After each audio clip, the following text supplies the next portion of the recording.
Baik, Assalamualaikum warahmatullahi wabarakatuh. Kami dari kelompok Pastagram akan menjelaskan tentang hasil, layak atau tidaknya hasil studi kami.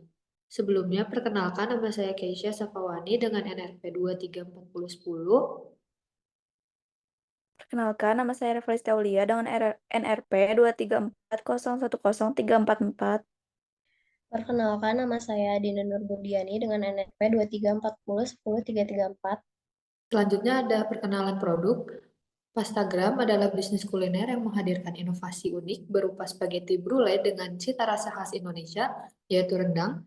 Perpaduan antara creamy-nya spaghetti ala Italia dan bumbu rendang yang kaya rempah menciptakan sensasi rasa baru yang lezat dan berbeda dari biasanya. Pastagram hadir untuk memenuhi selera pasar yang gemar mencoba sesuatu yang baru dengan mengangkat kekayaan rasa lokal dengan dalam sajian modern dan kekinian.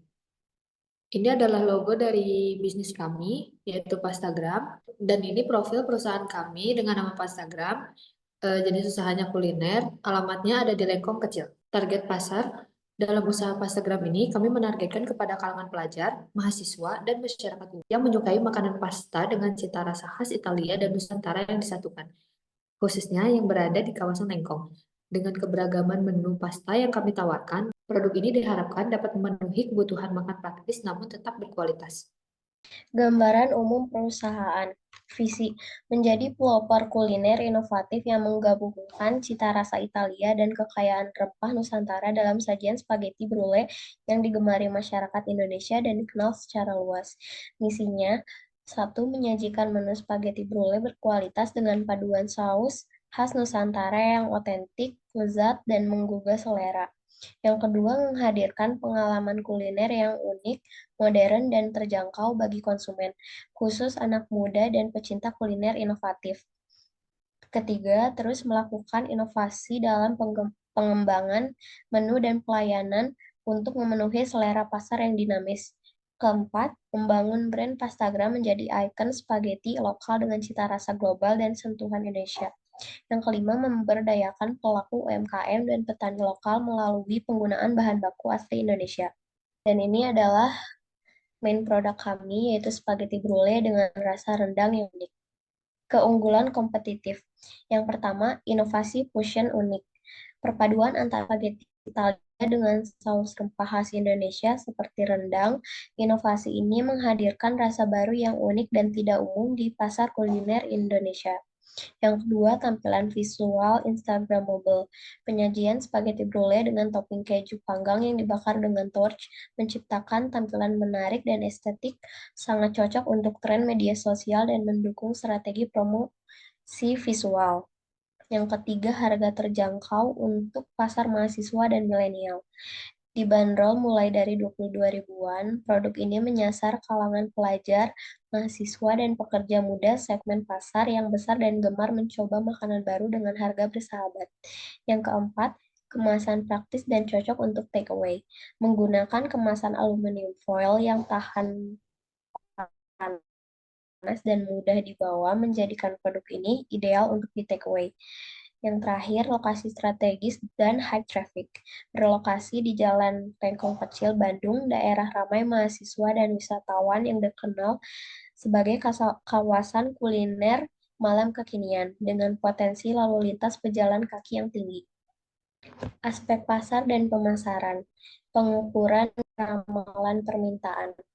Jadi, ini adalah jumlah penduduk Kota Bandung berdasarkan data BPI umur 15 sampai 45. Dan ada juga pendapatan per kapita. Selanjutnya ada pengukuran dan peramalan permintaan menggunakan metode link ratio. Kita mengambil pendapatan per kapita dari hasil survei ke keluarga. Dibagi menjadi 3, konsumsi, investasi, dan tabungan. Konsumsi 80%, investasi 10%, dan tabungan 10%. Selanjutnya ada konsumsi dibagi menjadi 4.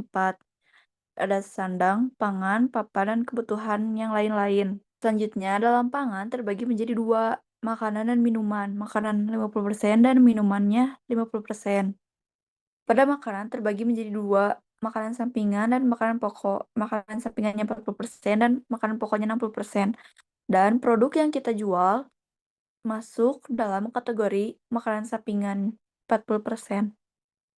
Selanjutnya ada pengukuran dan peramalan permintaan, masih dalam pengukuran dan peramalan permintaan. Rumus mencari PE atau permintaan efektif yaitu dari formula yang tadi persenan yang survei ke keluarga, 80%, 40%, 50%, 60%, 35% dikali jumlah penduduk 2020, 2021, 2022, 2023, dan 2024 dari hasil benchmark yang kita cari. Hasil selama jualan dari 2020 sampai 2024. Jumlah penduduknya itu kita ngambil dari yang wilayah Kota Bandung dan hasilnya itu ada di PE, jumlah penduduk dikali formula. Selanjutnya ada peramalan permintaan.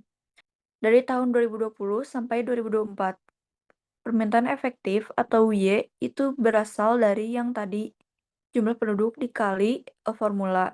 Sedangkan X-nya yaitu dari pendapatan per kapita hasil dari yang di BPS, pendapatan per kapita. Per tahunnya segitu. Lalu XY itu dari permintaan efektif Y dikali pendapatan per kapita X. Dan X kuadrat yaitu hasil dari pendapatan per kapita kuadrat atau dikali pendapatan per kapita lagi. Untuk metode regresi linear, itu rumusnya B sama dengan N kali sigma XY kurang sigma X kali sigma Y dibagi N kali sigma X kuadrat dikurang sigma X kuadrat. Lalu masukkan angkanya, B sama dengan 5 dikali 26.379 triliun dikurang 665 juta dikali 198.000 dibagi 5 kali 89.362 triliun dikurang 665 juta kuadrat. Hasilnya 0,00012429. Selanjutnya kerjakan yang A. Rumusnya sigma Y kurang B kali sigma X dibagi N. Masukkan angkanya, A sama dengan 198.000 dikurang 0,00012429 dikali 665 juta dibagi 5. Hasilnya 37.996. Lalu untuk menghitung peramalan permintaan, yaitu A ditambah B dikali X. A-nya yang sudah dihitung tadi, yaitu 37,996. Lalu ditambah B juga yang sudah dihitung tadi, 0,000124.296 dikali pendapatan per kapita. Lalu hasilnya segini. Selanjutnya ada penetapan harga. Harga yang kita tetapkan ada di 22.000 pada tahun 2025 dan tahun 2026 24.000, 2027 26.000, 2028 28.000 dan 2029 30.000. Ada kenaikan harga setiap tahun 2000 itu lihat dari karena setiap tahun itu pasti inflasi atau pasti bakal naik harganya. Jadi kita naikin harga per tahun 2000. Perencanaan program pemasaran analisis STP. S-nya segmenting. Pertama, demografis. Produk ini ditujukan untuk semua kalangan mulai usia 10 tahun hingga 50 tahun tanpa membedakan tingkat pendidikan atau ekonomi. Kedua, geografis, menyasar konsumen di area Kota Bandung. Ketiga, psikografis, menargetkan individu yang menyukai makanan kekinian, nyaman, dan praktis, serta penggemar makanan western dengan sentuhan lokal. Lalu ada T, yaitu targeting. Target utama adalah penduduk daerah Lengkong serta wisatawan yang ingin mencoba makanan yang unik dan menarik dengan rentan usia 15 hingga 45 tahun yang mencari makanan praktis namun tetap lezat dan bergizi.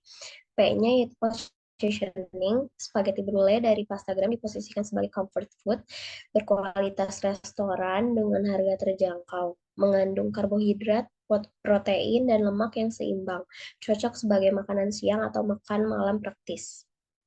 Promosi bisnis kami lewat TikTok dan Instagram lebih efektif dan hemat biaya karena bisa menjangkau banyak orang dengan cepat hanya lewat konten kreatif.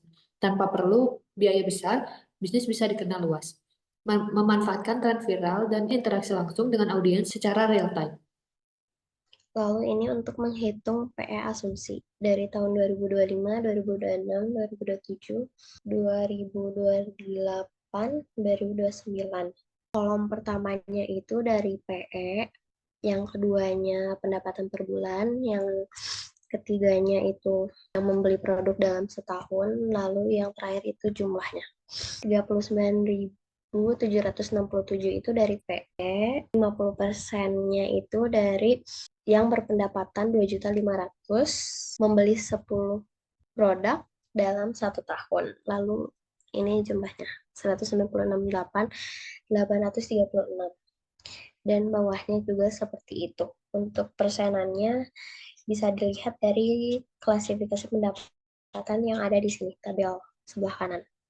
Perkiraan penjualan atau market share di tahun 2025 sampai 2029.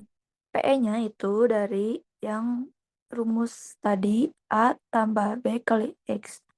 Permintaan efektif. P itu permintaan efektif. Nah, dimasukin ke sini yang PE. Lalu P asumsi itu dari PE dikali persentase tadi.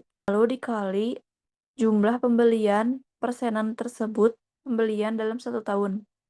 Nah, dijumlahkan persenan itu tuh per tahunnya berapa jumlahnya, dimasukin ke P asumsi. Lalu untuk mencari pesaingnya, yaitu pesaing di Lengkong, ada 10 outlet yang mempunyai produk yang sama, rata-rata memproduksi 150 pieces per hari, dan hari kerjanya 350 hari. Lalu dijumlahkan menjadi 525.000 pieces per tahun. Untuk pasar potensialnya yaitu pesaing dikurang PE asumsi. Kapasitas produk per tahunnya yaitu 35.000. Untuk market share-nya itu kita mampu menyaingi 10 outletnya itu sekitar 30%. Untuk proyeksi penjualannya itu hasil dari pasar potensial dikali market share. Selanjutnya aspek teknis dan produksi. Contoh dari biaya bahan baku yang menggunakan kilogram itu ada spaghetti. Kita membutuhkan 12 kilogram dengan harga per kilogramnya 22.500 dengan biaya per unitnya itu 4.500. Untuk contoh per dus itu di bahan baku garam. Kita membutuhkan 3 dus dengan harga per dusnya 170.000, biaya per unitnya 15. Untuk contoh yang liter, ada di bahan baku susu cair, kita membutuhkan 124 liter dengan harga per liternya 16.600 dengan biaya per unitnya 59. Untuk contoh terakhir, pieces, itu di kemasan, kita membutuhkan 35.000 kemasan dengan harga per piecesnya 1.500 dengan biaya per unit 1.500. Untuk total biaya bahan baku itu dari semuanya 9.190. Rencana produksi tahunan selama umur ekonomis dan bahan baku. Bahan bakunya ada spaghetti, bawang bombay, bawang putih, garam, merica, margarin, susu cair, keju cheddar, tepung terigu, air, bumbu rendang. Untuk alat dan perlengkapannya ada panci, wajan, spatula, parutan, gas torch, pisau, talenan. Proses produksi. Yang pertama, rebus spaghetti dalam air mendidih hingga al dente, tiriskan dan sisihkan. Yang kedua, ada panaskan minyak dalam wajan, tumis bumbu instan, saus rendang dengan sedikit air hingga mengental dan aroma keluar. Yang ketiga, ada tambahkan sedikit garam dan merica secukupnya ke dalam saus rendang dan lalu aduk rata. Lalu, campurkan spaghetti yang sudah matang dengan saus instan. Aduk rata hingga spaghetti terlapisi saus. Siapkan wadah tahan panas, masukkan spaghetti yang sudah dicampur dengan saus instan. Lelehkan margarin di wajan. Masukkan tepung terigu, aduk rata hingga tidak menggumpal. Kemudian, tuang susu cair sedikit demi sedikit sambil menunggu diaduk hingga mengental. Selanjutnya, masukkan keju cheddar parut, aduk hingga meleleh dan saus menjadi creamy. Siapkan wadah tahan panas atau aluminium foil. Masukkan spaghetti yang sudah ditumis ke dalam wadah panas tersebut. Tuang saus brulee di atas spaghetti hingga menutupi permukaan atas. Gunakan torch dapur buat membakar permukaan keju hingga meleleh dan kecoklatan untuk menciptakan efek brulee yang khas. Contoh boot stand dan tata letak. Bagaimana kita akan menjual produk tersebut ini boot stand dan tata letaknya. Untuk panjang kali lebar kali tingginya 200 cm dikali 150 cm dikali 200 cm. Untuk tata letak, pada bagian A ada penyimpanan barang dan keperluan lain. Pada tata letak B, ruang kosong untuk berlalu lalang untuk memasak, membuat, dan kasir lain sebagainya. Yang C itu tempat masaknya, masak spaghetti brulee-nya, dan yang D itu kasir. Di depan-depan itu ada kursi yang dine-in atau makan di tempat. Selanjutnya ada pemilihan lokasi. Kenapa kita memilih Lengkong? Karena lokasi ini dipilih karena berada di area pusat kuliner yang ada di Kota Bandung. Sehingga bisa dikatakan cukup banyak yang datang dari mulai wisatawan atau masih warga di Kota Bandung tersebut. Kita memilih yang ada di situ depan toko Tani Sugih. Jalan Lengkong Kecil nomor 62. Jam operasional yang kita tentukan yaitu buka setiap hari kecuali hari besar, dimulai dari jam 5 sore sampai jam 10 malam. Jadi untuk panci harga 40.000, kuantitasnya 1, totalnya 40.000 karena 1. Lalu gas torch itu 30.000, kuantitasnya 2, menjadi 60.000 karena dikali 2. Jadi total biaya peralatannya itu, keseluruhan biaya peralatannya itu yaitu 4.580.000. Untuk modal kerjanya, administrasi dan perizinan 150.000 dalam 12 bulan menjadi 1.800.000. Marketing dan iklan 83.333 dalam 12 bulan menjadi 1 juta. Listrik dan air 80.000 dalam 12 bulan menjadi 960.000. Sewa lapak 625.000 dalam 12 bulan menjadi 9.900.000. Jadi total modal kerja tetapnya yaitu 13.660.000. Selanjutnya ada bahan baku. Bahan baku yang kita butuhkan seperti spaghetti. Spaghetti yang kita butuhkan itu 7.000 kilo per tahun. Harga per kilonya itu 22.500 dan harga untuk 1 tahunnya itu 157.500 juta. Lalu ada contoh dari per dus itu ada dalam garam. Kita membutuhkan 3 dus garam per tahun. Harga per dusnya 170.000 dan biaya 1 tahun untuk kebutuhan bahan baku garam itu 510.000. Kemudian ada contoh dalam liter, ada susu cair. Kita membutuhkan 124 liter dalam setahun dan per liternya itu 16.600 per liternya. Dan biaya 1 tahun untuk kebutuhan susu cair itu 2.058.400.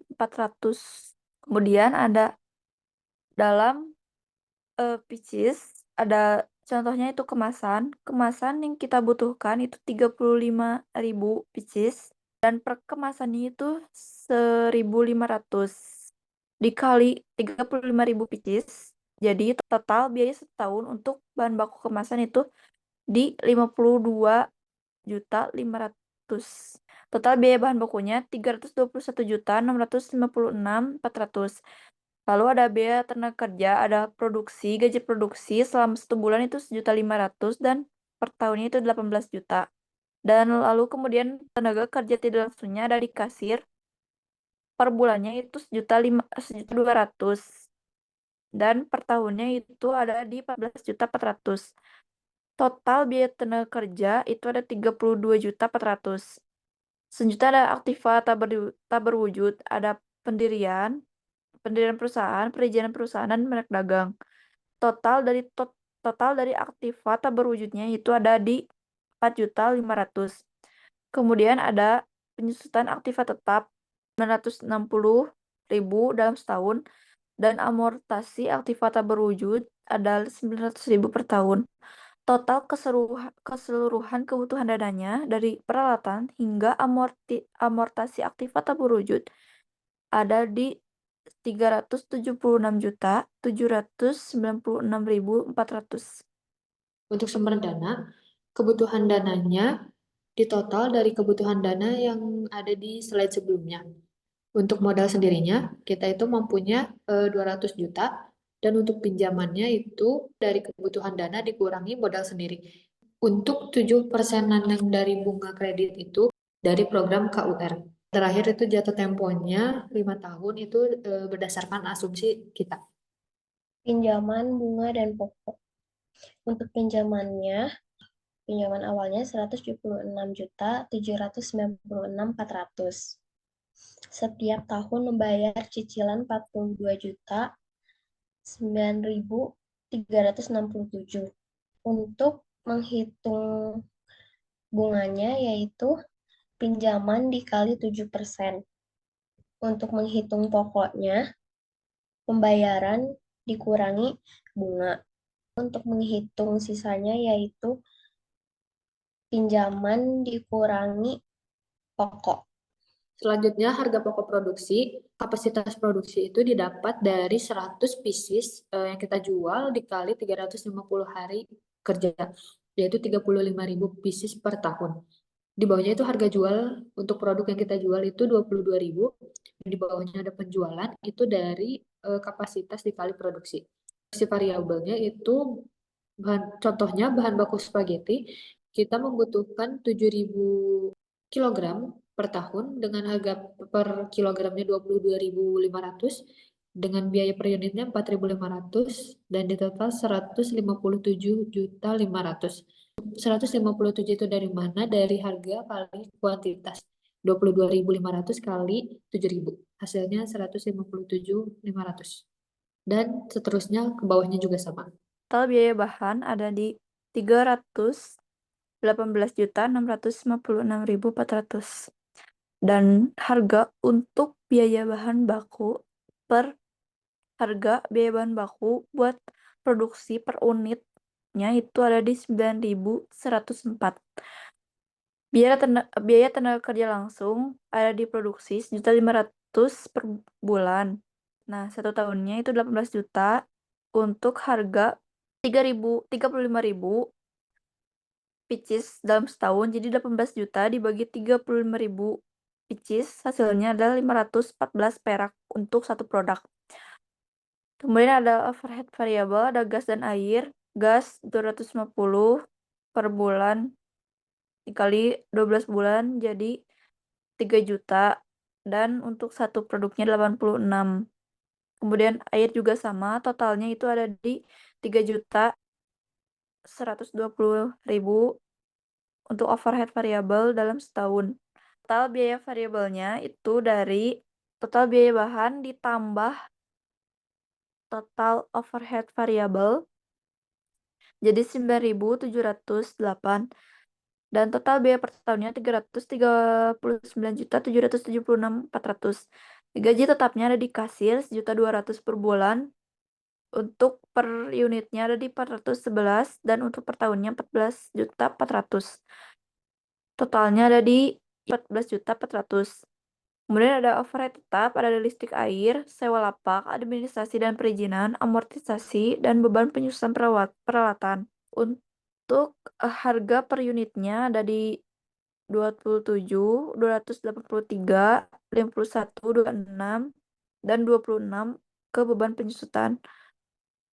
Hasil dari total biaya tetap itu dari gaji tetap ditambah overhead tetap. Jadi hasilnya 825. Dan biaya per tahun biaya tetap ada di 28.876. Kemudian ada HPP untuk satu produk ada di 10.533, dan untuk satu tahunnya dalam keseluruhan ada di 368.652.400 perak. Selanjutnya ada proyeksi laba rugi. Proyeksi penjualan itu dari tadi market share, proyeksi penjualannya dimasukin ke proyeksi laba rugi yang ini. Harga jualnya yang kita tetapkan di awal, penjualan itu dari proyeksi penjualan dikali harga jual. Selanjutnya ada biaya bahan baku itu dari HPP yang tadi ada total biaya bahan baku dimasukin ke sini. Nah, untuk biaya bahan baku kita mengasumsikan kenaikan inflasi itu 1%. Jadi tahun kedua, ketiga, dan keempat, dan kelima itu beda-beda. Untuk tenaga kerja langsung pun sama, kenaikan 1%. Tenaga kerja langsungnya itu gaji produksi 1.500.000 per bulan, dan untuk per tahunnya itu 18 juta. Untuk FOH variabelnya itu juga sama, kita mengasumsikan kenaikan 1% inflasi itu. Nah, total pada tahun pertama itu 3.120.000, kedua, ketiga, keempat, kelima itu dinaikin 1%. Total biaya variabel itu dari biaya bahan baku ditambah TKL ditambah FOH variabel, hasilnya itu total biaya variabel. Kemudian ada margin kontribusi itu dari penjualan dikurangi total biaya variabel, itu hasilnya margin kontribusi. Selanjutnya itu beban tetap, yaitu ada gaji. Gaji yang di sini itu yang nggak langsung ke produk, jadi pure gaji dari yang kasir per tahun, yaitu 1.200.000 dikali 12 bulan. Selanjutnya itu FOH dari slide yang sebelumnya, yaitu dari total overhead. Untuk laba sebelum bunga dan pajaknya, dari margin kontribusi dikurang total beban tetap. Untuk bunganya, yaitu bunga dari sebelumnya yang sudah dihitung. Untuk laba sebelum pajaknya, yaitu laba sebelum bunga dan pajak dikurangi bunga. Untuk pajaknya, yaitu 0,5% dikali laba sebelum pajak. Laba setelah pajaknya, yaitu dari laba sebelum pajak dikurang pajak. Untuk keuntungan pemilik, yaitu dari laba setelah pajak dikali 10%.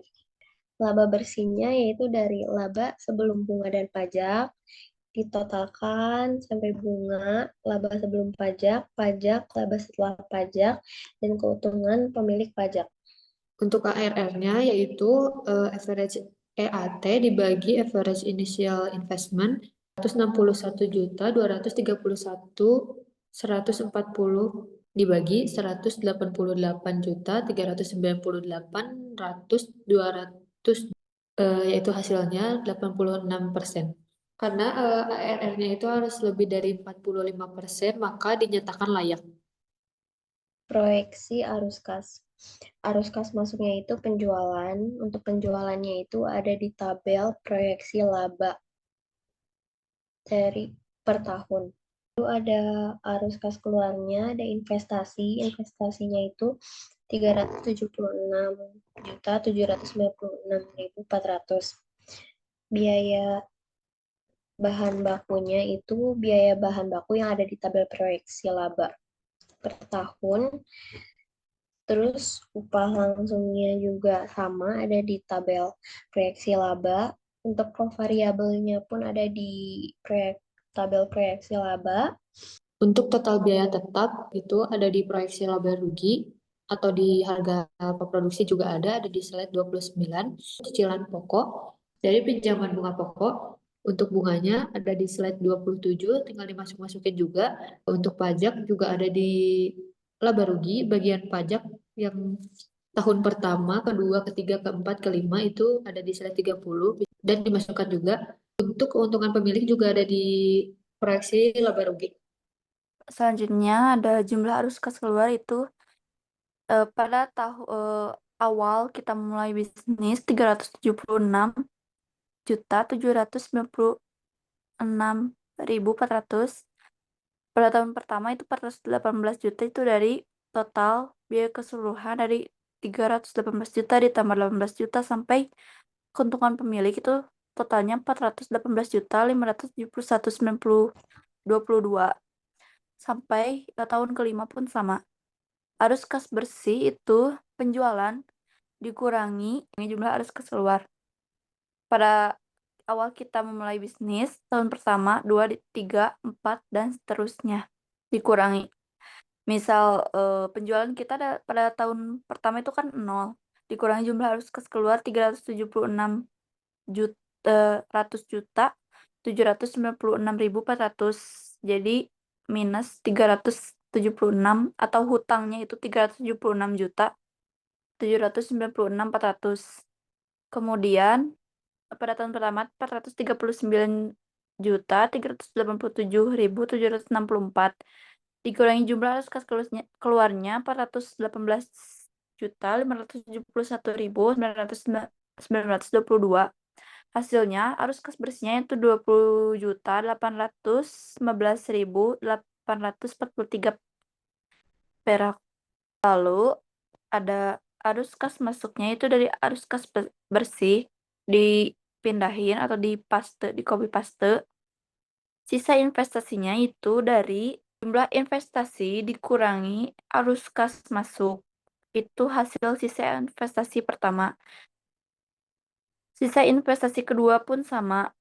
Dari sisa investasi pertama ditambah arus kas masuknya itu kan minus 355.980.557 ditambah arus kas masuk 59.317.382. Pada tahun kelima itu udah gak minus, ada di keuntungan 171 ada di keuntungan 171.947.328. Jadi payback periodnya itu ada di 4 tahun karena udah kembali balik modal dalam 4 tahun. 2 bulannya itu dari 33 juta dibagi 100 minus 188 dikali 30 hari atau itu dalam bulan 30 hari jadi 2 bulan sekian. Nah, 2 bulan sekian, 2, sekian dikurangi 2 bulan karena 2 bulannya udah diambil jadi berapa 0, sekian dikali hari 30 hari jadi 27 hari. NPV pada tahun 2026, 2027 sampai 2030. Cash flow-nya itu dari arus kas masuk pada proyeksi keuangan. PV-nya itu dari NPV rate 8% dikali cash flow. Itu PV per tahunnya. Lalu untuk mencari PI itu dari sigma PV dibagi investasi awal. Sigma PV-nya itu ada di 409.728.897 dibagi investasi awal kita itu ada di 376.796.400. Itu hasilnya ada di 1,09. NPV bernilai positif maka layak dan PI lebih dari 1 maka layak. Untuk cash flow itu dari proyeksi laba rugi yang arus kas masuk, dan untuk yang PV 7% itu 7%-nya itu dari bunga. PV yang 7% itu dari cash flow dibagi 1 tambah 7%. 7%-nya itu yang dari bunga tadi pangkat 1 dari tahun 2026. Dan untuk tahun selanjutnya di 2027 itu dibedakan saja pangkatnya seperti contohnya lagi 1 tambah 7%, pangkat 2. Untuk tahun ketiga itu pangkat 3 dan seterusnya. Dan untuk PV yang 12% itu dari MA asumsi. Arus kas masuknya juga sama, 1 tambah 12% pangkat 1 untuk di tahun yang pertama. Dan untuk tahun yang kedua juga sama, 1 tambah 12% pangkat 2, 3, 4, 5, dan seterusnya. Lalu semuanya ditambahkan, dan hasilnya harus ada yang plus dan ada yang minus. Untuk I awalnya, I positif tambah NPV 1, karena NPV 1 itu yang positifnya. IRR sama dengan I awal tambah NPV 1 per NPV 1 kurang NPV 2, I2 dikurangi I1. IRR sama dengan 7% tambah 52.800 463 dibagi 52.463 kurang negatif 18.475.591 dikali 12% dikurang 7%. Hasilnya itu IRR-nya 9,201%. Dan ini bisa dinyatakan layak karena IRR-nya lebih dari 7%. Aspek manajemen. Manajemen dalam masa pembangunan proyek. Manajemen proyek Pastagram mencakup perencanaan, pengorganisasian, pengarahan, dan pengendalian untuk memastikan proyek berjalan efisien dan sesuai tujuan. Perencanaan dilakukan dengan menetapkan lokasi, target pasar, serta strategi promosi dan produksi. Inovasi produk terus dikembangkan agar sesuai tren, khususnya untuk pasar anak muda di Bandung. Tugas dibagi sesuai struktur organisasi dengan pemilik sebagai pengarah utama dan 4 manajer di bidang keuangan, personalia, operasional, dan pemasaran.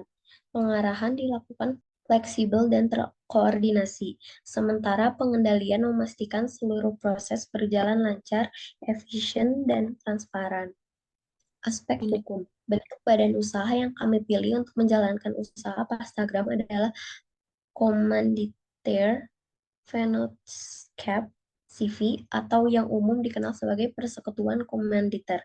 CV merupakan jenis badan usaha berbentuk persekutuan yang dibentuk oleh minimal 2 orang, di mana